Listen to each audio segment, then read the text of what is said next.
এই যে আন্দোলন করতেছি মানুষের বেলা ভালোই মনে কর যে সাপোর্ট দিয়েছে বুঝছো এলাকার মানুষ। আরে বলতে যৌতুক নিয়ে ঠিক আছে এর উপর কাকা ও কাকা কাকা আসসালামু আলাইকুম কাকা। ওয়ালাইকুম সালাম। ভালো আছিস বেটা? আলহামদুলিল্লাহ কাকা।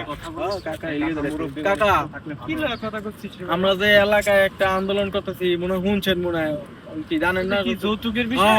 হ্যাঁ, চাচা যৌতুকের বিষয়। সমস্যা নাই, চিন্তা করিস না, আমিও আছি তোর লগে।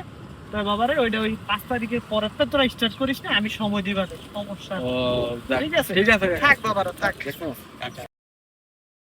যাক। কি রে বেটা কাকা বেটা ভালো কথা কইলো তুই বেটা হাসতিছিস কি রে কি আরে বেটা তোরে কাকা তো বলদ সাজাই গেছে রে বলদ সাজাইছে কে কি হইছে আবার বলদ সাজাইবো কে ভালো কথাই তো কইছে হে আল্লাহ তুই জানিস না কে কি হইছে কাকার পোলার বিয়ে 4 তারিখে 4 তারিখে আমাকে আন্দোলন কয় তারিখ 5 তারিখ ও আবার কাকার মায়ের বিয়ে লগেন 8 তারিখে ওরে বাটপার এর লিগেই তো কাকা কয় যে 5 তারিখের পরে চলে দেখছো? চরম বাটপা আরে বেটা বোঝস নাই, কাকার পোলার বিয়ে 4 তারিখে, যাতে যৌতুক নিতে পারে, মায়ের বিয়েতে যাতে দেওয়া